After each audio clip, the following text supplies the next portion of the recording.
واحدة اتصلت بي من بره مصر، مش من مصر، مكالمة طيرت النوم من عينيا.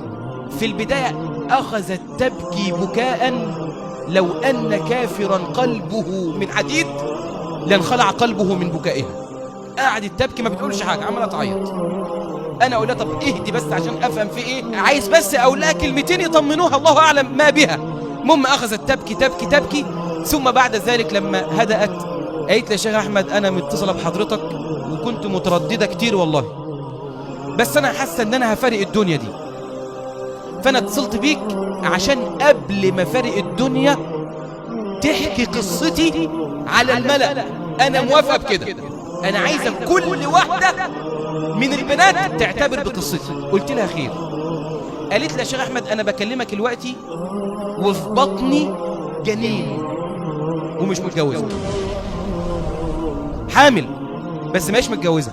قلت لها ازاي، ايه اللي حصل؟ قالت لي انا اتعرفت على واحدة صاحبتي في الدراسة، صاحبتي دي ما كانتش كويسة، كانت متبرجة جدا، وده اول الخطأ. لازم الانسان ينتقي اصحابه، لازم كل بنت تنتقي صاحبتها. صاحبتها دي تقول لها ايه؟ تقول لها في واحد صاحبنا جميل جدا بيعمل لنا بقى الورق في السكاشن، تمام، وهو بيعمل لنا الملخصات وحاجة كده، بيحبنا جدا وبيخاف علينا، فاحنا ايه نصاحبه يعني. قالت لها ماشي. فالمهم صاحبتها عليه، اخذوا ارقام بعض، خطوات ومداخل، اخذوا ارقام بعض، واحدة واحدة بدأوا ايه يتكلموا مع بعض، واحدة واحدة رسائل على الواتس، واحدة واحدة وقعت في غرامه ووقع في غرامها، بدأوا يحبوا بعض. بتقول له شوف بقى المشكلة اللي جاية، خلاص احنا توعدنا انها تقابل في كازينو، المهم اتقابلنا في كازينو، قاعد قدامي كده وبدأنا نتكلم بقى في الحب ومش عارف ايه، حط ايده على ايدي، ما سحبتش ايدي. اقول لك معلومة وعايز كل بنت تعرفها، التنازل ليس فيه تصاعد، مش هتعرفه ولا هتعرف. عارف يعني ايه؟ تخيل كده اتنين بيتكلموا مع بعض وعمرهم ما لمسوا بعض، واحد وواحدة، اول ما يحط ايده على ايدها هي ايه تتخض، امر ما ده ما حصلش قبل كده، احنا كنا بنتكلم بس. انت عارف هي لو سابت ايدها خلاص تنازلت عن دي، لو حصلت فيما بعد مش هتعرف تسحب ايدها.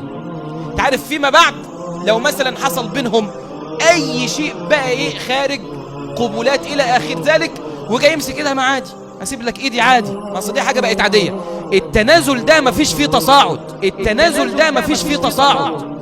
لذلك انا بقول لكل بنت من كل قلبي، طول ما انت ما حدش لمسك غاليه، انت غاليه طول ما حدش لمسك. ممكن يبقى في محادثات بينك وبين واحد، اقطعي ذلك في الليله اللي انا بكلمك فيها دي، اقطعي هذا الامر كله وافتحي لي قلبك واسمعي اللي حصل للبنت دي. بتقول لي حط ايده بقى على ايده، بدأت التنازلات ثم تنازلات ثم تنازلات، ثم التقينا في مكان ما، ثم وقع بي وحدث بيني وبينه ما يحدث بين الازواج، مش عايز افصل يعني، حتى اصبح في بطني جنين منه. فلما حست بكده وراحت كشفت بالفعل في جنين، ذهبت اليه قالت له انت وعدتني ان انت تجوزني. قال لها اتجوزك؟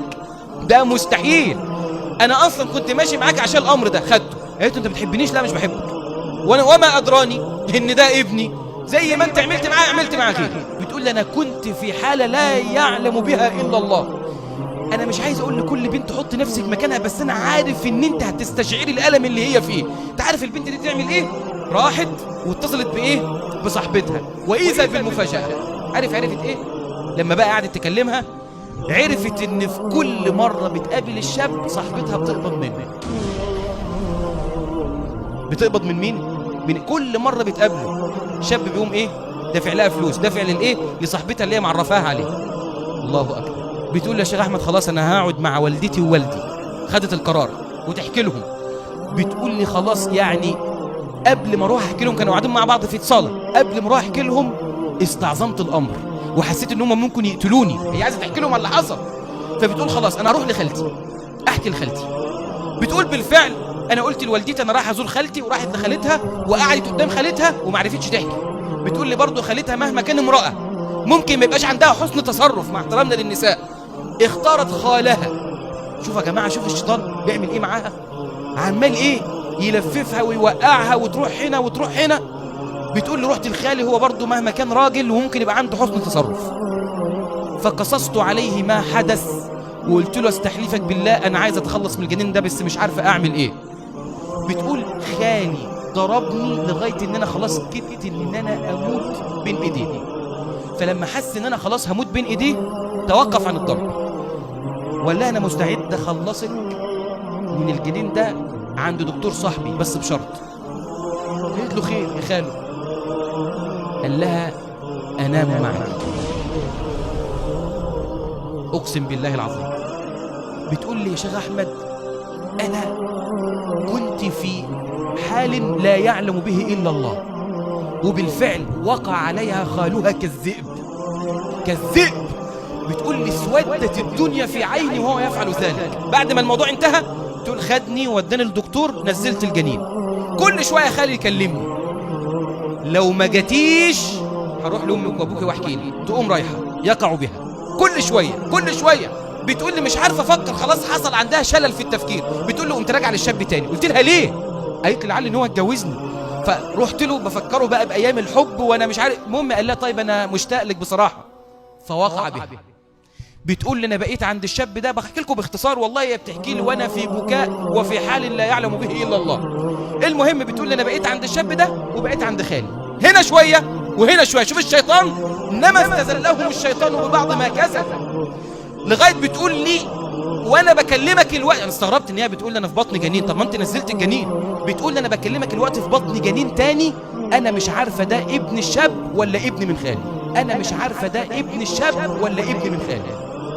بتقول لي ما اعرفش. بتقول لي انا وصلت الوقت لدرجه ان انا عايز انتحر، بس عايزاك تحكي قصتي لكل البنات لعلهم يعتبروا. طول ما انت ما حدش لمسك انت غاليه ضره مصونه. اوعي تتنازلي ابدا ابدا ابدا، لا تبعتي صور ولا تخلي حد يلمسك. اي حد عايز يتكلم معاكي وافقي، بس تعالى اتكلم معايا في البيت قدام والدي، خطبني منه واتكلم براحتك. انا عايز كل اب يخلي باله من بناته. ما تسيبش بنتك كده ايه سهرانه طول الليل مع الموبايل، ما تعرفش هي بتكلم مين، وما تقولوش بقى ان هي كبرت على الكلام ده. لا لا لا لا، ممكن تدخل في سن المراهقه ويستذلها الشيطان كما سمعنا. الاخت اللي بتحكي لي دي خلي بالك، هي بتحكي لي الموقف ده عايزين احكي ليه يعني، طبعا انتوا ما تعرفوهاش.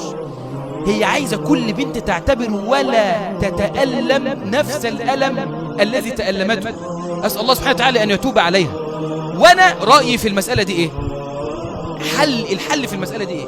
من البدايه خالص، لو كان حدث لها ذلك انا عايز كل بنت تقعد مع امها وابوها وتحكي لهم اذا حدث. طبعا في ممكن ملايين يشوفوا المقطع ده. لو حصل كده ما تروحيش لحد غريب ابدا، روحي اقعدوا مع امك وابوك. مفيش حد هيخاف عليكي زيهم. هم هيبقوا لهم ممكن تتضربي، ما انت السبب، انما هم هيبقى عندهم حسن تصرف وسيستران عليكي.